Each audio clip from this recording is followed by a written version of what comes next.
Hello everyone, welcome to my new blog. আশা করছি তোমরা সবাই খুব ভালো আছো, খুব সুস্থ আছো। তো আজকে আমি যাব হচ্ছে রানীর বাজার। রানীর বাজার হচ্ছে আমার মামার অ্যানিভার্সারি, তো অ্যানিভার্সারি পার্টিতেই যাব আমরা।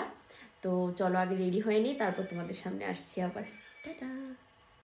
তো আমি কিন্তু রেডি হয়ে গেছি, আর আমাকে এই ড্রেসটা পরে সাথে এই মেকআপটা কিরকম লাগছে একটু কমেন্ট করে জানিও তো। এই ড্রেসটা জানো অনেকদিন আগের কেনা, বার্থডের সময় কিনেছিলাম। জাস্ট একদিনই মানে বার্থডের দিন পরে জাস্ট কেক কেটেছি, আর এরপর আমি আর পরিনি ড্রেসটা। আজকে ভাবলাম যে আজকের জন্য একদম পারফেক্ট, তো এই ড্রেসটা পরে নিলাম। একদম সিম্পল বাট গর্জিয়াস আছে ড্রেসটা অনেক। তো হেয়ারটা কি করব ভাবছি, সবসময় সিম্পলই রাখি, এভাবেই ছেড়ে দেবো ভাবছি, কিছু করব না। লগ রही हूं ना मैं सुंदर? কমেন্ট करके जरा बताओ। আমরা কিন্তু ফাইনালি বেরিয়ে পড়েছি বাড়ি থেকে, এখন আছি গাড়িতে, যাচ্ছি মামার বাড়িতে। আর এইখানে দেখো আমার মাকে কত সুন্দর লাগছে আজকে, খুবই মিষ্টি। আর বাবাকে দেখো, হাই বলো, হাই বলো। আর আমরা দেখো কাকে নিয়ে যাচ্ছি, সেলিব্রিটিকে হায়ার করে নিয়ে যাচ্ছি। সেলিব্রিটির নাক চুলকাচ্ছে। চলো আগে যাই, তারপর আবার গিয়ে তোমাদের সাথে শেয়ার করবো। আর গাড়ি দিয়ে যাওয়ার সময় কিন্তু আমাদের গ্রুপের ফার্স্ট ব্রাইডের সাথেও কথা বলে নিলাম। ও হচ্ছে সঙ্গীতা, ওর হলদিতে যাওয়ার কথা ছিল আমারও, কিন্তু সেম ডেটে যেহেতু মামার অ্যানিভার্সারি পড়ে গেছে তাই আর যেতে পারিনি। তাই ঈশিতা আমাকে কল করে দেখাচ্ছিল, আর ঈশিতাকেও ভীষণ সুন্দর লাগছিল। তো কি আর বলবো, বিয়েতে শিওর যাব, আর বিয়েতে গিয়ে ব্লগটা তোমাদের সাথে অবশ্যই শেয়ার করব। আমরা কিন্তু পৌঁছে গেছি রানীর বাজার, আর এখন আছি আমার মেজো কাকিমণির বাপের বাড়ির ওইখানটায়। এখান দিয়ে কাকিমণির বাপের বাড়িতে যাওয়া যায়, তো আমরা কিন্তু যাচ্ছি এখান দিয়ে আমার মামার বাড়ি। তো সব মানে আত্মীয় স্বজন যারা যারা আছে রানীর বাজারে সব মানে কাছাকাছি। তো এখন যাব হচ্ছে মাসির বাড়িতে আগে, তারপর যাব মামার বাড়িতে। তো চলো যাই আগে মাসির বাড়িতে।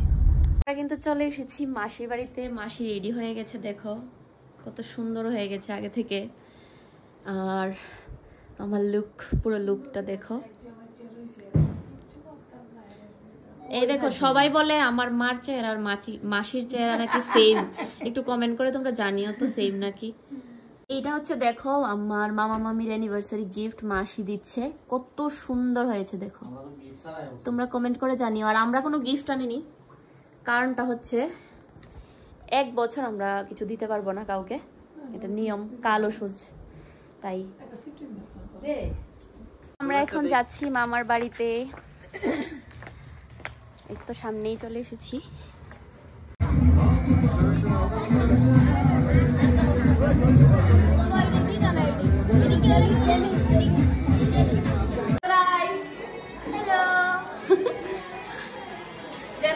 এই দেখো এতগুলো দিদা আছে।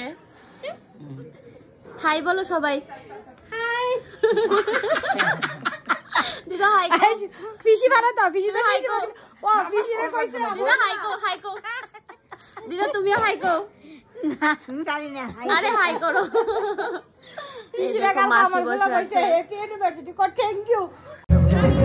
দিয়া লাগছে তো ওই দিছে খালি এ ফানোমা, এ ফানোমা এদিকে ঘুরো।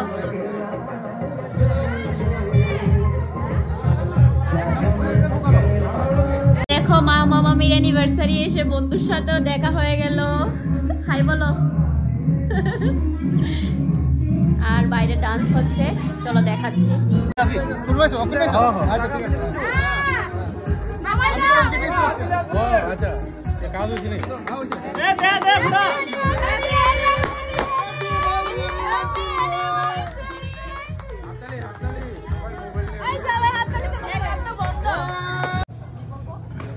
এখন আমরা খেতে বসে পড়েছি।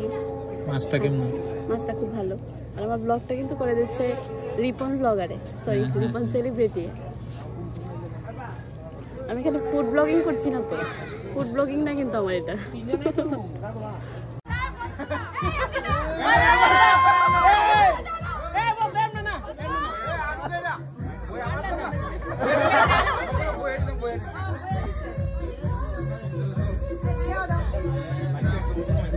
কিছু কও, কি বলবো?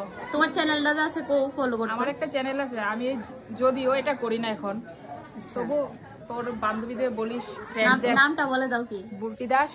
ঠিক আছে, সবাই ফলো করে দিও গাইস। এখানে আমাদের খাওয়া দাওয়া হয়ে গেছে, এখন বেরোবো। হচ্ছে আমার ভাই, হাই বলো। তো কবে যাবে আমাদের বাড়িতে বলো? দেখি।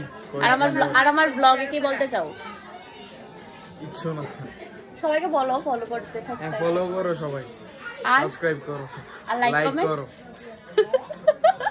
ঠিক আছে, সবাই করে দিও কিন্তু। অনেকদিন পর বান্ধবীর সাথে দেখা, কিছু কো? বান্ধবী অনেক চেঞ্জ হয়ে গেছে বিয়া টিয়া করে। এইখানে দেখো মামা আর বাবা কিভাবে হাঁটছে, হাতে ধরে ভিডিও করছি দেখে হাত ছেড়ে দিয়েছে। আমরা কিন্তু চলে এসেছি মেলাঘর। দেখো পুরো বাজার ফাঁকা, একটাও মানুষ নেই। এখন বাজছে কয়টা দেখে নাও তোমরাই, 11:30টার উপরে বাজে। তো বাড়ি চলে যাচ্ছি। তো মামার বাড়িতে তো ভীষণ এনজয় করলাম, সবটা তো তোমাদের সাথে শেয়ার করলাম। তো আজকের ব্লগটা তোমাদের কীরকম লাগলো কমেন্ট করে জানিও। আর ব্লগটা যদি ভালো লেগে থাকে অবশ্যই কিন্তু যারা ফেসবুক থেকে দেখছো আমার পেজটাকে ফলো করে দিও, আর যারা ইউটিউব থেকে দেখছো তারা অবশ্যই সাবস্ক্রাইব করে দিও। দেখা হচ্ছে একটা নতুন ব্লগের সাথে। টাটা।